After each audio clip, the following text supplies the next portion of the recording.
기도하옵나이다. 아멘. 아멘.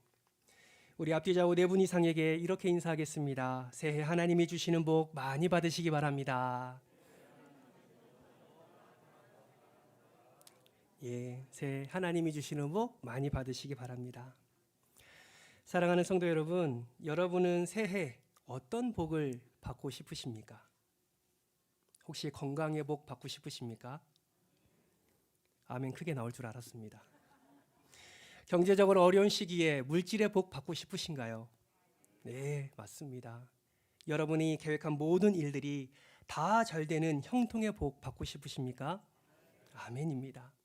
우리는 이러한 건강과 물질과 형통, 이런 것들이 복이라고 생각하고 어쩌면 그것을 향해 우리가 지금 열심히 달려가고 있는지 모릅니다. 그런데 여러분, 우리가 생각해 보아야 할 것이 있습니다.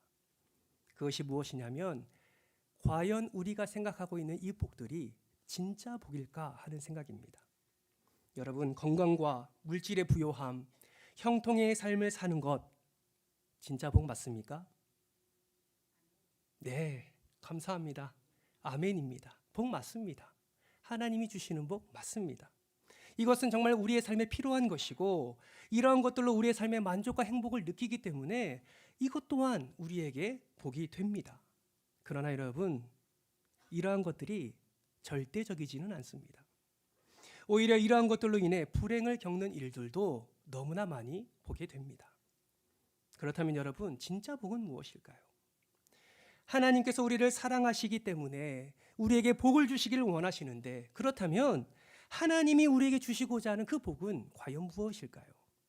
오늘 이 시간 하나님이 말씀하시는 진짜 복이 무엇인지, 그리고 우리에게 주시기 원하시는 그 복이 무엇인지를 성경 말씀을 통해서 함께 찾아보고, 또 그 복을 매일의 삶 속에서 어떻게 누리며 나아갈 수 있는지 함께 살펴보고자 합니다. 바라기는 오늘 말씀을 통해서 깨닫게 하시는 그 하나님의 복을 믿음으로 받으시고, 깨달은 복을 매일의 삶 가운데서 풍성히 누리시길 주님의 이름으로 축복합니다.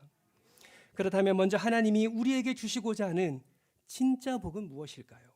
이것은 성경에 기록된 복이라는 단어가 가지는 의미를 통해서 확인해 볼 수가 있습니다. 여러분, 성경에서 복이라는 단어가 가장 먼저 기록된 곳이 어디인지 아십니까? 바로 창세기 1장입니다.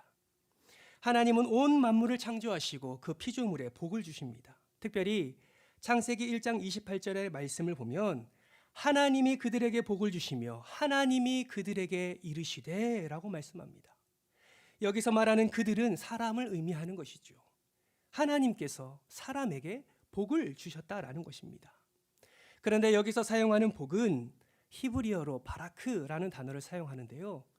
성경은 바라크라는 단어를 복, 또 복을 주다, 축복하다라는 의미로 사용되고 있지만 또 다른 의미가 있다라는 것을 우리는 발견하게 됩니다. 여러분, 히브리 사전을 찾아보면 바라크라는 단어에 복을 주다, 축복하다라는 의미에 앞서서 가장 첫 번째로 이 의미가 나옵니다. 그것이 무엇인지 아십니까? 그것은 바로 무릎을 꿇다라는 의미입니다. 그렇기 때문에 성경은 아브라함이 하나님께 바라크했다라는 것을 아브라함이 하나님께 무릎을 꿇었다, 엎드렸다라는 표현으로 번역을 했습니다. 성경은 이삭이나 야곱이 하나님 앞에 바라크했다라는 이 말을 이삭이나 야곱이 하나님 앞에 무릎을 꿇었다, 엎드렸다라고 번역을 하였습니다. 왜냐하면 바라크라는 이 단어에 무릎을 꿇다라는 의미가 있기 때문입니다. 그러니 여러분 보세요. 바라크라는 이 단어의 뜻이 무릎을 꿇다라는 의미가 있기 때문에 이 동사 앞에 절대로 오면 안 되는 주어가 있습니다. 이 동사 앞에 절대로 오면 안 되는 주어가 있어요. 그것이 무엇입니까? 바로 하나님입니다. 왜요? 이 바라크라는 동사 앞에 하나님이라는 주어가 등장하게 되면 하나님이 무릎을 꿇었다라는 의미로 표현될 수 있기 때문에 그렇습니다.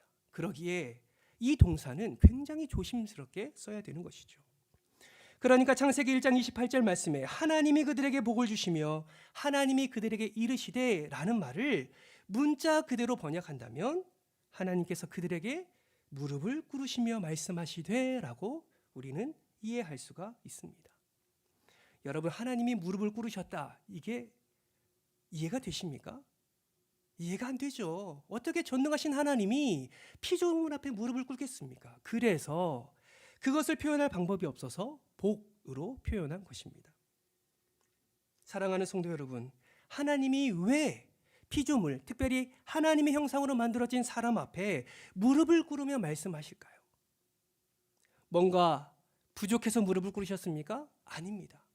뭔가 아쉽고 부탁할 것이 있어서 무릎을 꿇으셨습니까? 아닙니다. 전지전능하신 하나님이 어찌 피조물 앞에 무릎을 꿇었다고 우리는 표현할 수 있겠습니까? 그런 의미가 아니죠. 그렇다면 왜 하나님이 하나님의 형상대로 만든 사람에게 무릎을 꿇으시면서 말씀하시는 것일까요? 여러분, 그것은 존중을 의미하는 것입니다.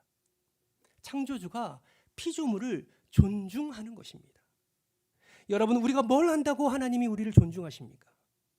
1분 1초 앞도 모르는 우리를, 한없이 연약하고 부족하고 유한한 우리를 하나님이 왜 무릎을 꿇는 것 같은 존중을 표현하실까요? 그것은 전능하신 하나님이 존중하실 만큼 그분이 저와 여러분을 사랑하시기 때문입니다. 창조주 하나님이 피조물, 즉 하나님의 형상대로 지음받은 사람을 존중하는 것, 이것이 성경이 말하는 복의 개념이다라는 거예요. 사랑하는 성도 여러분, 우리는 복에 대해 건강의 복, 성공의 복, 물질의 복, 형통의 복, 이런 것들을 추구합니다. 그래서요, 이 세상에서 조금 더 좋은 차, 이 세상에서 조금 넓은 집, 승진하는 것, 자녀들이 좋은 대학 가는 것, 좋은 직장에 취업하는 것, 또 좋은 집안에 시집 장가 가는 것, 이것이 우리는 복이라고 생각하지요. 맞아요. 그것도 복 맞습니다. 하나님이 우리의 삶의 때를 따라 돕는 은혜로 허락해 주시는 하나님의 복 중에 하나입니다. 그러나 정말 우리가 추구해야 하는 복은 하나님이 우리를 존중해 주시는 하나님 그 자체라는 것을 우리는 잊으면 안 된다라는 것입니다. 하나님과 함께 동행하면서 전능하신 하나님이 나를 존중해 주시는 것, 하나님과 동행하면서 그 하나님과 친밀함을 누리면서 정말 하나님께서 부어주시는 그 은혜를 우리가 공급받는 것, 이것이 바로 우리가 원하고 바라고 기도해야 할 복 중에 복인 줄 믿으시기 바랍니다. 바라고 소망하기는 그런 부스러기 복을 쫓는 것이 아니라 복의 근원이신 주님과 늘 동행함으로 매일의 삶 속에서 여러분을 존중하시는, 여러분을 인정하시는 하나님의 놀라운 은혜를 풍성히 누리시길 주님의 이름으로 축복합니다. 그렇다면 우리는 어떻게 하면 매일의 삶 속에서 복의 근원이신 하나님과 동행하며 그분의 존중의 은혜를 누릴 수 있을까요? 그 비결이 있습니다. 그 비결이 무엇이냐면 바로 하나님 말씀에 대한 바른 태도입니다. 그 비결이 무엇이라고요? 하나님 말씀에 대한 바른 태도. 여러분, 오늘 본문 말씀을 보십시오. 오늘 본문 말씀은 하나님께서 약속하신 가나안 땅을 정탐한 12정탐꾼의 내용이 나옵니다. 12지파의 지도자들인 12정탐꾼은 하나님이 약속하신 그 가나안 땅으로 들어갑니다. 그리고 그 땅을 정탐하지요. 동일한 가나안 땅을 보았습니다. 동일하게 가나안 거주민을 보았습니다. 아낙 자손을 보았습니다. 그리고 그 땅의 열매들을 따옵니다. 풍성한 포도송이, 석류와 무화과를 두 사람이 어깨에 메고 올 정도로 그렇게 풍성한 열매들을 따오게 되는 것이죠. 그런데 여러분, 놀랍게도 12정탐꾼 중 10명의 정탐꾼과 2명의 정탐꾼은 완전히 서로 다른 결과를 보고합니다. 여러분, 10정탐꾼은 어떻게 보고합니까?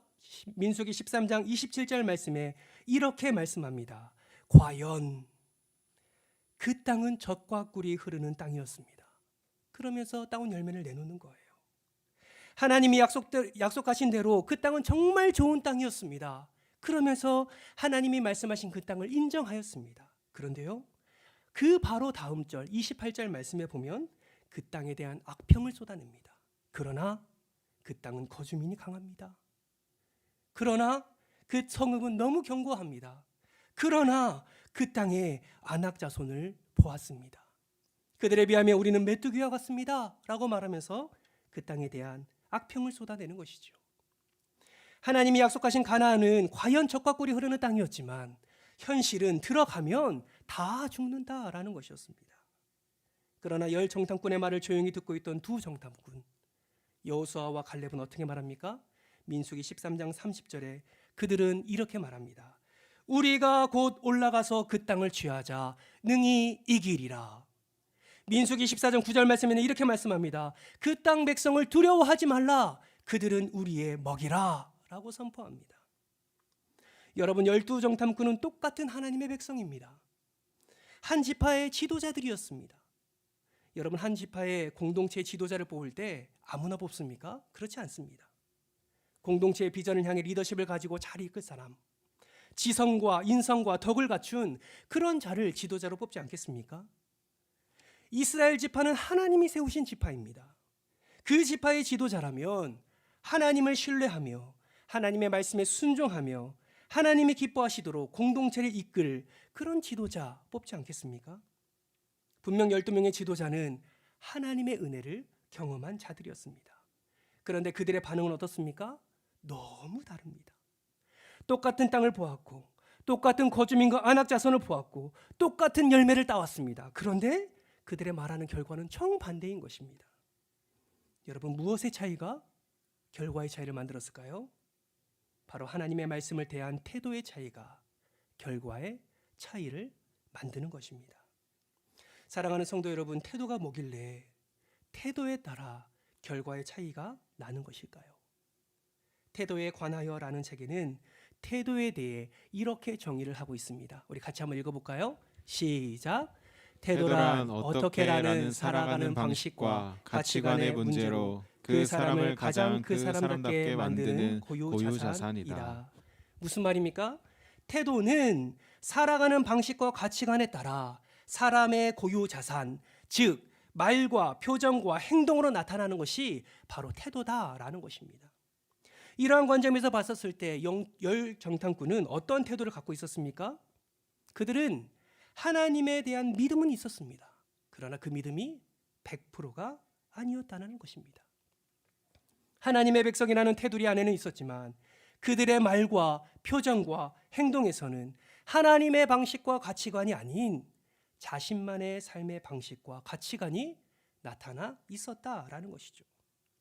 하나님께서는 이스라엘 백성들을 출애굽시키셔서 하나님의 백성이라는 정체성을 부여하시고 하나님의 계명과 율례와 법도를 허락하시며 훈련시키셨습니다. 그러나 그들은 여전히 노예라는 정체성을 가지고 패배감과 절망감에 사로잡혀 그 약속을 바라보지 못하고 자신의 연약함을 바라보았던 것입니다. 사랑하는 성도 여러분, 이러한 태도는 결정적인 순간에 하나님이 주시는 복을 누리지 못하게 합니다. 12정탐꾼은 가나안 땅을 봤었을 때 그 땅이 젖과 꿀이 흐르는 땅임을 알고 좋았습니다. 그러나 열 정탐꾼에는 거기까지였습니다. 이후 거주민과 안악 자손들을 보았을 때 하나님의 말씀보다 자신의 삶의 방식, 자신의 가치관이 하나님보다 우선시 되었습니다. 그러니 그의 마음에 무엇이 생깁니까?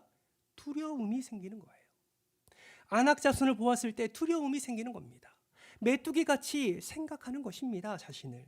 그리고 더 나아가 원망까지 하게 되는 것이죠. 누구에 대한 원망입니까? 바로 하나님에 대한 원망입니다. 민수기 14장 2절과 3절 말씀을 한번 보십시오. 이스라엘 자손이 다 모세와 아론을 원망하며 온 회중이 그들에게 이르되 우리가 애굽 땅에서 죽었거나 이 광야에서 죽었으면 좋았을 것을. 3절 같이 한번 읽어볼까요? 어찌하여 여호와가 우리를 그 땅으로 인도하여 칼에 쓰러지게 하려 하는가? 우리 저자가 사로잡히리니 애굽으로 돌아가는 것이 낫지 아니하랴. 어찌하여 여호와가 그들은 하나님이 베푸신 홍해의 기적과 만나와 메추라기로 먹이시고 입히시는 하나님의 은혜는 이미 잊어버렸습니다. 그리고 하나님의 약속은 그들의 머릿속에서 사라져버렸습니다. 오직 무엇만 남았습니까? 하나님에 대한 불평과 원망만 남은 것입니다. 그러나 여러분, 끝까지 하나님의 삶의 방식을 따르고 하나님의 가치관, 그 가치관이 곧 자신의 가치관으로 여겼던 갈렙과 여호수아는 그렇게 반응하지 않습니다. 어떻게 반응합니까? 그들은 안악 자손에 대한 두려운 감정과 그 상황을 주목하지 않습니다. 오히려 그들은 하나님의 약속을 붙잡습니다. 왜 그랬을까요? 그 약속은 곧 승리요, 그 약속은 곧 성취임을 그들은 알았기 때문입니다. 하나님의 말씀 앞에 올바른 태도를 취함으로 두려움을 이긴 것이죠. 더 나아가 민수기 14장 8절 말씀에는 이렇게 말씀합니다. 함께 읽겠습니다. 여호와께서 우리를 기뻐하시면 우리를 그 땅으로 인도하여 들이시고 그 땅을 우리에게 주시리라. 아멘. 오히려 하나님이 함께 하시면, 하나님이 우리를 기뻐하시면 그 땅을 우리에게 주실 것임을 확신하며 담대하게 선포하는 것입니다. 사랑하는 성도 여러분, 여러분은 어떠십니까? 하나님의 말씀, 우리에게 허락해 주신 이 하나님의 약속에 대해 여러분은 어떠한 태도를 갖고 계십니까? 하나님은 살아계시고 하나님은 전능하시며 은혜를 베푸시는 거 너무 잘 알겠는데 현실 속에서는 말씀을 헛된 것으로 여기지 않으십니까? 하나님의 말씀대로 살고 싶은데 당장의 두려움과 피해 때문에 하나님의 말씀이 아닌 세상의 그 무엇과 타협하고 계시지는 않습니까? 말씀을 들을 때 깨닫게 되고 은혜도 받는데 삶 속에서는 말씀에 대한 기억이 전혀 나지 않고 하나님에 대한 기대감도 전혀 없고 그저 쾌락을 쫓으며 공허함과 만족함 없는 삶을 살지는 않으십니까? 이러한 질문들이 여러분이 품고 있는 질문이라면 여러분 오늘 이 시간 말씀의 거울 앞에 서셔서 여러분을 점검해 보시기 바랍니다. 내가 복의 근원이신 하나님을 날마다 바라보고 있는지, 내가 날마다 하나님이 베푸시는 그 은혜에 민감하게 반응하고 있는지, 내가 하나님의 말씀에 대해 어떠한 태도를 취하고 있는지 여러분 한번 점검해 보시기 바랍니다. 그렇게 점검하고 다시 하나님 앞에서의 나의 태도를 바르게 세울 때 하나님께서는 우리의 삶의 주인 되어 주시고 약속하신 그 복을 우리에게 허락해 주실 줄 믿습니다. 그러니 여러분 기억하십시오.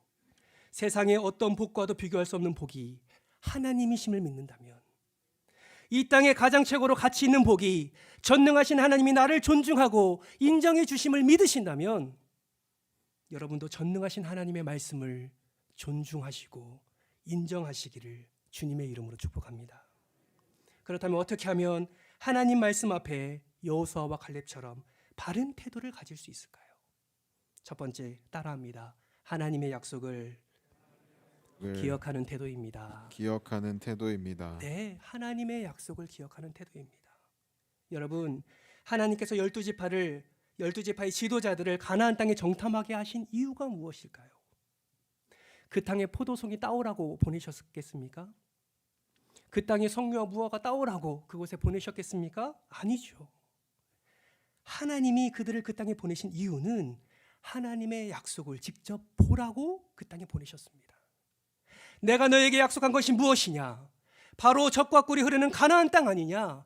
그 땅을 내가 너에게 주겠노라. 이 약속의 말씀을 기억하고 그 땅을 직접 보라는 것이에요.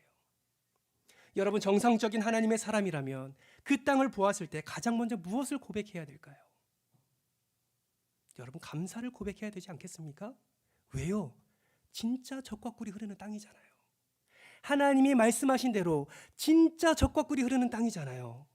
그 땅을 바라보며 하나님께 감사하고 찬양하는 것이 하나님의 백성의 정체성을 가진 자의 바른 자세와 태도일 것입니다. 그런데 그들은 어떤 태도였습니까? 하나님의 약속을 기억하는 태도가 아니라 상황을 바라보는 그러나의 태도였습니다. 하나님, 이 땅은 말씀하신 대로 과연 젖과 꿀이 흐르는 땅입니다. 그러나 그들의 성읍은 너무 견고합니다. 하나님, 이 땅의 포도송이와 성류와 무화과를 보십시오. 과연 하나님이 말씀하신 대로 풍성합니다. 그러나 그 땅에 안악자손이 있습니다. 사랑하는 성도 여러분, 10명의 정탐꾼의 모습, 우리의 모습 같지 않습니까? 우리는 하나님은 살아계신 줄 믿음으로 고백합니다. 하나님은 전능하신 분이심을 우리는 믿습니다. 우리는 하나님이 우리를 구원해 주실 줄 믿습니다. 어떤 상황 가운데서도 하나님의 능력의 손으로 우리를 건지시고 우리에게 승리를 허락해 주실 줄 믿습니다. 그런데 여러분, 얼마나 우리 삶 속에 그러나를 외치고 있는지 몰라요. 내가 감당할 수 어려운 상황이 나에게 찾아올 때, 나에게 조금이나마 손해가 될 때, 나에게 아픔이 되는 문제가 있을 때 우리는 어김없이 하나님의 약속을 기억하는 것이 아니라 그러나의 태도를 취할 때가 너무나 많다는 것입니다. 여러분 기억하십시오. 이러한 태도는 하나님을 멸시하는 태도입니다. 여러분 기억하십시오. 이러한 태도는 하나님의 존재와 능력을 무시하는 태도입니다. 이러한 태도의 결과가 무엇인 줄 아십니까? 오늘 23절 말씀을 보십시오. 내가 그들의 조상에게 맹세한 땅을 결단코 보지 못할 것이요 또 나를 멸시하는 사람은 한 사람도 그것을 보지 못하리라. 여러분 너무 무서운 말씀 아닙니까? 나를 멸시하는 그 사람, 하나님의 약속을 기억하지 못하고 상황과 문제에 매여 두려움을 가지고 하나님께 불평과 원망을 나타내는 그 사람, 결단코 그 땅을 보지 못하리라. 그러니 여러분, 하나님의 약속을 기억하지 못하는 그러나의 인생이 되지 마시기 바랍니다. 어떤 상황과 어떤 사건과 어떤 사람 때문에 내 마음이 힘들고 낙심되고 아플지라도, 원치 않는 질병 때문에 내 마음이 무너지는 상황 가운데라도 그러나가 아니라 그럴지라도 하나님의 약속을 기억하고 붙잡는 태도를 취하시는 저와 여러분 되시길 주님의 이름으로 축복합니다. 그럴 때 하나님의 은혜가 임하는 거예요. 그럴 때 우리가 그토록 바라는 하나님의 복이 임하는 것입니다. 두 번째, 따라해 볼까요? 하나님을 온전히 따르는 태도입니다. 온전히 따르는 태도입니다. 여러분 여호수아와 갈렙이 어떻게 다른 지도자들과 다른 결과를 보고하였을까요? 그것은 그들이 하나님의 약속을 믿었고 그 말씀에 온전히 따르는 자들이었기 때문입니다. 이것은 사람의 인정이 아닙니다. 오늘 본문 말씀에 보면 하나님이 그들의 온전함을 인정하십니다. 오늘 본문 24절 상반절 말씀을 보십시오. 그러나 내 종 갈렙은 그 마음이 그들과 달라서 나를 온전히 따랐은즉. 하나님은 알고 계십니다. 그들이 다른 10명의 지도자와는 마음 자체가 달랐다는 것을 하나님은 알고 계십니다. 하나님은 아셨습니다. 그들의 삶 가운데 얼마나 하나님을 기뻐했는지, 얼마나 하나님을 신실하게 사랑했는지, 얼마나 하나님을 온전히 따랐는지 하나님은 알고 계십니다. 여러분 그거 아십니까? 이러한 온전함은 하나님의 마음을 기쁘시게 합니다. 하나님의 마음을 기쁘시게 하는 거예요.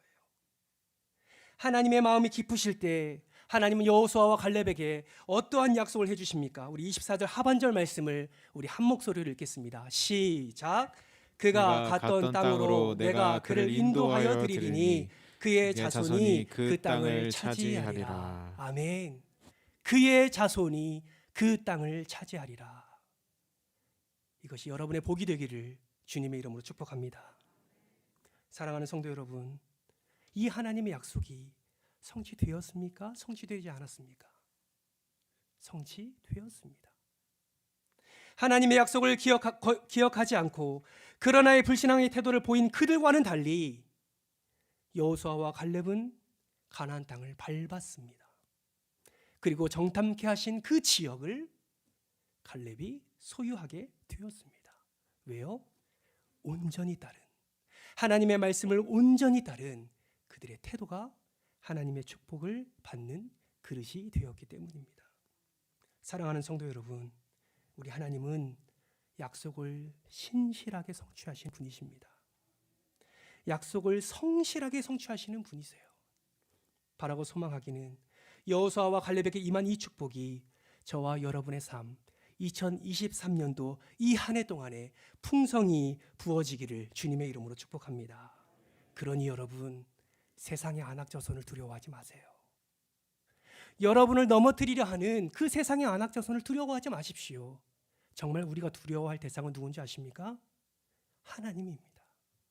하나님을 두려워하세요.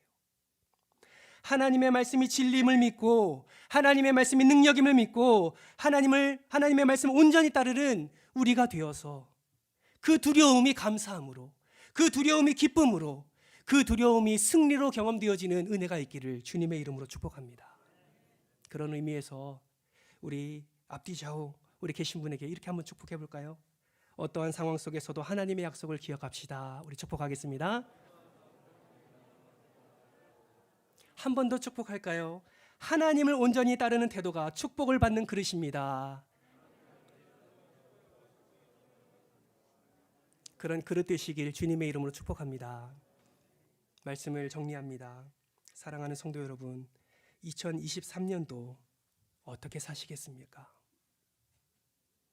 2023년도 어떠한 복을 받고 싶으십니까? 우리에게 가장 귀하고 가장 큰 복은 하나님이심을 기억하며 하나님의 약속을 기억하고 온전히 따르는 태도를 살아감으로 하나님께 존중받고 인정받는 복을 누리시는 저와 여러분 되시길 주님의 이름으로 축복합니다. 그럴 때 우리 안에 품었던 그 복까지도 하나님이 채워주시는 거예요. 우리가 그렇게 기도하는 그 기도 제목 하나님이 응답해 주시는 것입니다. 이 은혜를 풍성히 누리시고 더 나아가 하나님이 약속하신 그 젖과 꿀이 흐르는 가나안 땅, 날마다 부어주시는 풍성한 은혜를 풍성히 누리는 여러분 되시길 주님의 이름으로 축복합니다. 우리 다 같이 일어나셔서 우리 함께 찬양하며 주 앞에 나아가겠습니다.